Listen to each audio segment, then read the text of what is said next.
Okay, so the next kind, this is the seventh video lecture. The next kind of psychoactive drug I want to talk about is a group called stimulants, and stimulants increase brain activity. The most common one, I don't know if you know what this picture is, but this is coffee beans before they're ripe. They're actually red when they're ripe. The most common one is caffeine. Caffeine is considered highly addictive. I've heard it described as the most addictive substance, or the substance that more people around the world are addicted to than any others. You can get too much, right? If you've ever had the caffeine jitters, where you have a rapid heart rate, maybe you get maybe you're shaky, maybe you get nauseous. And once we have developed a dependency to it, some people will experience like withdrawal headaches or irritability, or they just feel like this kind of like a brain fog, this kind of lack of clarity, sort of, so to speak, right? But caffeine is considered a common stimulant. Matter of fact, some faith communities don't let their people or discourage consumption of caffeine because they recognize that it alters your consciousness. And they may one friend group who they can have caffeine as a way to treat a headache, but they no caffeine recreationally. Okay, another really common one is nicotine, and nicotine has been described as extremely addictive. I used to be of the mind, my husband is a cigarette smoker, and I used to be of the mind that he was like weak-willed because he couldn't quit smoking. And then I started actually teaching this class, and I learned that there are nicotine receptors throughout the whole brain. A lot of these substances, there's receptors like for cocaine, there's a density of receptors sort of in the middle part of the brain, but nicotine, it's all over. So when a person has developed a dependency on nicotine, which happens quite quickly, and part of that is because the high is really subtle. One of the things that we talk about a little bit in this chapter is the substances that are thought to be, and I know all of this is more nuanced, but basically it's thought that substances that have a milder high, so the experience of them is moderate to mild, and and it is quite short-lived, are actually considered more addictive than things that make you extremely high and last for a long time. So nicotine, which is just a moderate, and it lasts about 30 minutes, is considered extremely addictive, as opposed to like LSD, which lasts for a long time and it's really weird.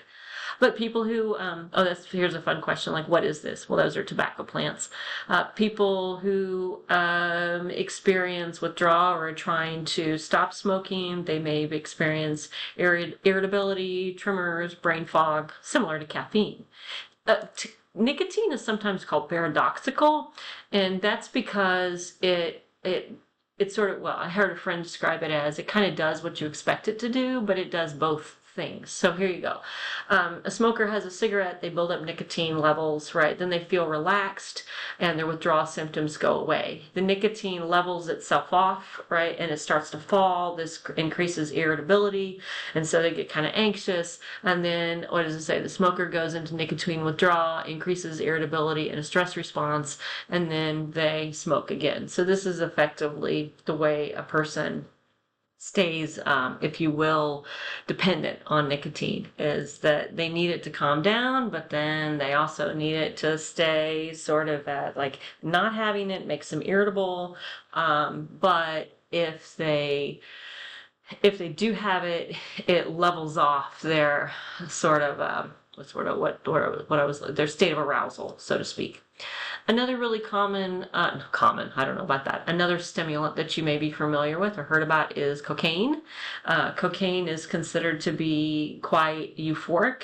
I don't have any personal experience with cocaine. I probably didn't need to tell you that, but based on what I've heard people describe it as like better than sex. You know, that you have it one time and you're constantly trying to repeat it, but you really only get that euphoric experience once. I've heard it's said to have a really short experience to it, like it wears off quite quickly. It acts on the serotonin, and if you remember from chapter 1, serotonin is like the mood, dopamine, which is the reward, and the norepinephrine, which is kind of is the state of arousal. So you have reward, you have positive mood, and you have a little bit of energy, right? And that can be very appealing to people. It comes in different, you can process it, right? You can, what's the word? Not process it, deliver it differently. Sometimes it can be delivered in a powder. When it's made into a rock, then people will you put it in their pipe and smoke it, as they say. And then I think I forget what it can be melted down and put into a liquid and then injected. And all of those have a little bit different experience with how intense it is and how quickly it gets into the system.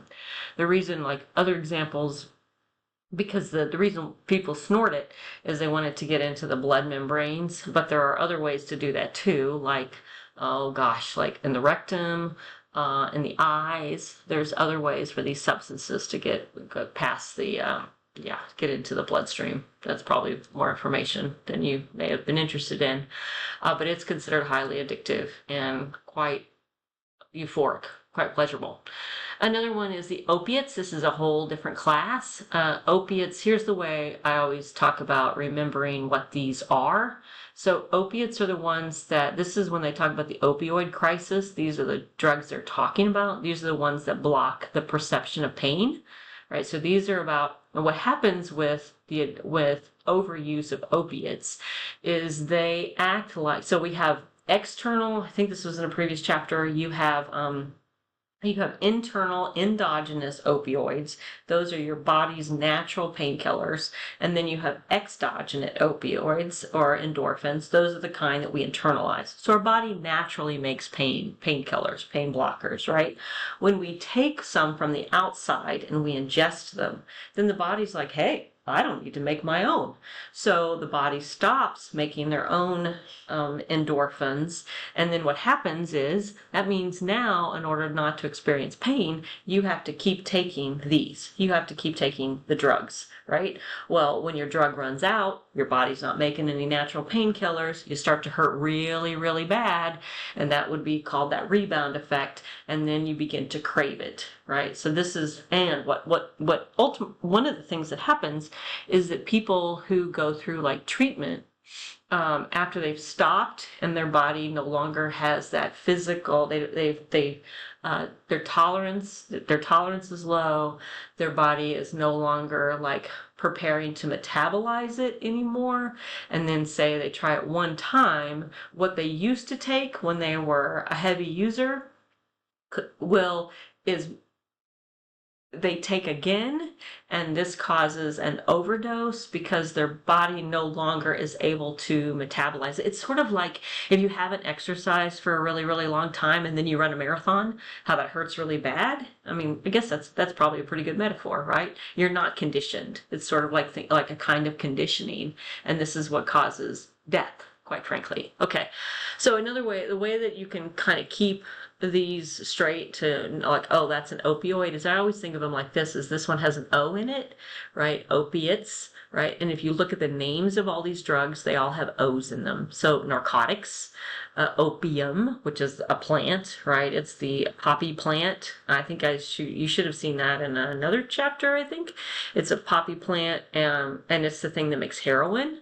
So morphine and heroin. Opium and heroin are derived from the same plant. And then morphine, I don't know if it's a natural derivative or it's a man-made derivative.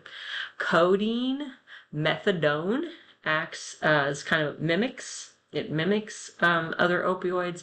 Oxycontin, Percodan, and Demerol. Those all have O's in them, so you can kind of keep them. They fall under that opioid. And then again, this might be a quiz question still. What distinguishes like Percocet? And those are compounded. So the difference between like Percocet and Percodan is there's an opioid that's compounded with something else. Is right, so different colors, and then you have Oxycontin 20 milligrams, Oxycontin 80, and then what fentanyl is. I really should put a slide in here about fentanyl because that's really significant right now. What fentanyl is it acts as an opioid, except it's extremely, not toxic, strong. That's not the word either. Potent. Maybe potent's the word I'm looking for. Okay, I'm going to stop here, and when I come back, I want to talk about the psychedelics.